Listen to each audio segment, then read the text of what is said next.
I tell my brides to not get a facial done before their wedding. Hi, I'm Manisha. I'm a bridal makeup artist, and on this channel, I tell you everything a bride needs to know that nobody tells them before their wedding. So, मैं क्यों facial recommend नहीं करती हूँ. बहुत लोग ना trial वगैरह होने के बाद, फिक्स वगैरह होने के बाद आके मुझे पूछते हैं कि अनीशा मुझे बताओ कौन सा फेशियल कराओ, डायमंड, गोल्ड, प्लैटिनम, सिल्वर, ब्ला ब्ला ब्ला. मैं बोलती हूँ मत कराओ. क्यों? बिकॉज बहुत सारे लोग हैं आज के ज़माने में भी जो लोग पार्लर नहीं जाते हैं. ज़्यादा पार्लर जाते हैं तो सिर्फ उनका बेसिक हेयर कट कराने जाते हैं या आईब्रोज कराने जाते हैं.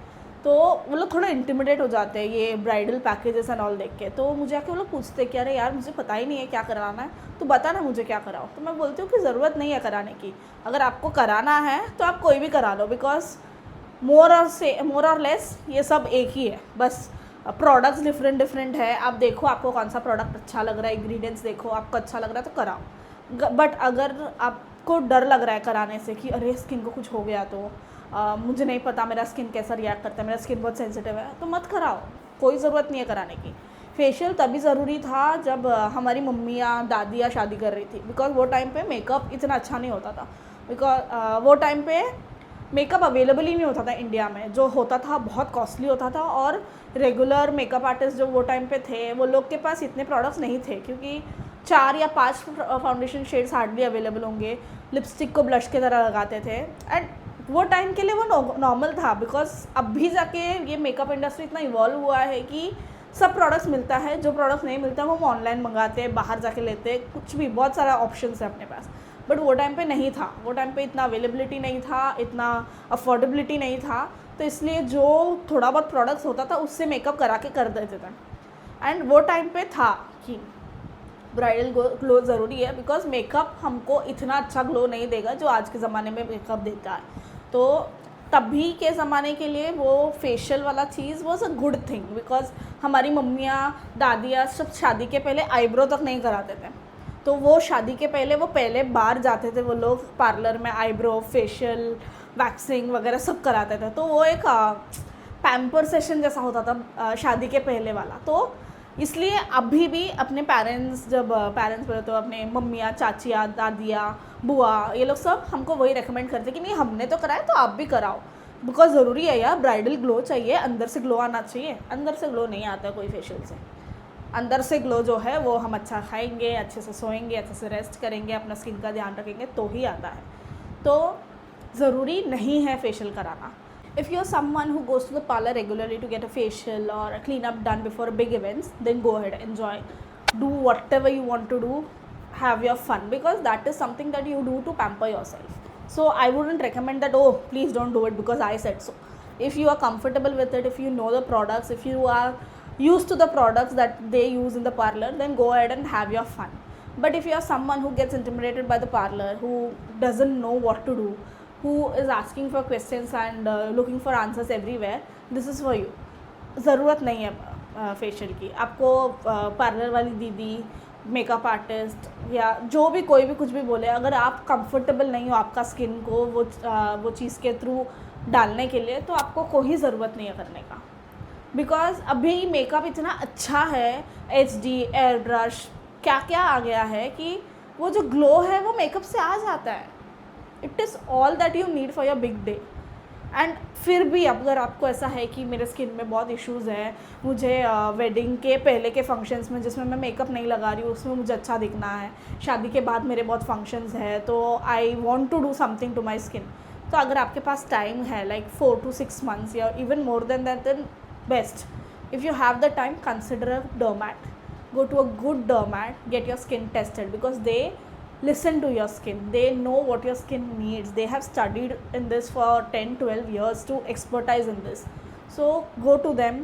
आपको शायद तुरंत कोई अच्छा मिलेगा नहीं. रिकमेंडेशन लो, आपके फैमिली फ्रेंड्स जो लोग डर्मैट्स के पास जाते हैं उनसे रिकमेंडेशन लो और जाओ, अच्छे डर्मैट के पास जाओ और आपका स्किन का टेस्ट कराओ कि जानो आपकी स्किन को क्या ज़रूरत है. वो लोग आपके स्किन के लिए होके प्रिस्क्राइब ट्रीटमेंट्स बताएंगे.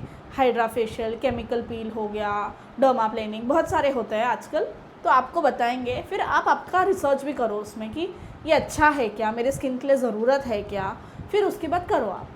बिकॉज एक पार्लर वाली दीदी से बेटर आपका स्किन को एक डर्मैट ही पता कर सकता है. So please consider doing a डर्मैट testing before your wedding. वो ग्लो, अंदर से ग्लो वगैरह चाहिए तो डर्मैट के पास जाओ. आपको वो पार्लर वाला फेशियल से नहीं मिलने वाला. आई नो कंट्रोवर्शियल टेक है, बहुत सारे लोग बोलेंगे नहीं नहीं मुझे तो बहुत ग्लो मिला था. आपको मिला तो गुड, बट जिसको नहीं चाहिए उनको ज़रूरत नहीं है ना. ज़बरदस्ती नहीं है कोई चीज़ की. आपकी शादी है, आपको जो मन चाहे करो. आपको नहीं कराना ना तो मत ही करो, चलेगा, कोई प्रॉब्लम नहीं है. और जिनको डर्मैट के पास भी नहीं जाना है, फेशियल भी नहीं कराना है एंड नहीं कराना आपको, उनको एक एडवाइस मैं दूंगी जो मैं रेकमेंड करती हूँ सब ब्राइड्स को. पैसे बचाओ, जो डर्मैट के पार्लर के जो पैसे हैं वो बचाओ. एंड शादी के बाद मस्त सा एक स्पा वीकेंड लो. Massage, head massage, hair spa, leg massage, everything proper. एक अच्छा एक फुल बॉडी मसाज ट्रीटमेंट लो जिसमें हेयर एंड स्कैल्प भी इंक्लूडेड हो एंड मज़े करो. देखो शादी में आप बहुत थक जाओगे, कितना भी आप काम डेलीगेट कर लो लोगों को, कितना भी आपके पास 4 लोग हैं काम करने के लिए, बट फिर भी आप स्टेज में जो 4-5 घंटे खड़े रहोगे सबसे मिलने के लिए, कंटिन्यूसली फ़ोटोज़ में स्माइल कर रहे हो, इतने प्रोडक्ट्स लगा रहे हैं आपके सर में, बाल में एंड फेस में, इतना कुछ हो रहा है and the heavy outfits, jewellery and all, इतना आपका स्किन एंड आपका बॉडी एग्जॉस्ट हो गया होगा. तो वो पैसे बचाओ और जाके मस्त स्पा ट्रीटमेंट लो. अच्छा सा head massage, spa, body massage, पूरा the works. Do it and you will not regret it 1%. Because वो जो शांति मिलेगा आपको शादी के बाद, जो वो थकान निकल जाएगा ना आपका शादी के बाद का, आपको लगेगा कि अच्छा हुआ मैंने फेशियल वगैरह नहीं कराया, मैंने बाद में के लिए रखा ये सब, कि मैं अभी रिलैक्स हो गई हूँ. अब मैं प्रॉपरली अपना शादी न्यूली वेड वाला जो टाइम है, हनीमून में एंजॉय कर सकती हूँ, मैं रिलैक्स कर सकती हूँ. This is what I actually needed. तो वो करो आप please. I would recommend this to every bride, every single person in my list who is getting married, because you get exhausted during weddings. कितना भी आप कुछ भी कर लो, आप बराबर पानी नहीं पी पाते हो, आपको खाना एंजॉय करने नहीं मिलता ठीक से, नींद बराबर नहीं होता आपका. तो वो टाइम आप ना रिजर्व करो ये फेशियल क्लीनअप वगैरह का. वो जो है ना कि अभी नहीं कराना, मैं शादी के बाद कराऊंगी करके, बस शादी के बाद जाओ. 1-2 दिन चाहिए तो आप कोई होटल में प्रॉपर स्टे वगैरह करके वहाँ का कोई बुकिंग वगैरह कर लो एंड फुल ऑन रिलैक्स कर लो. इवन ग्रूम को भी मैं रेकमेंड करूँगी couples massage low. It will be so nice, मज़ा आएगा आपको. तो फेशियल शादी के पहले नहीं, बाद में कराना, बट फेशियल नहीं, massage. Okay, for more such tips and tricks for your wedding, please subscribe this channel. Bye.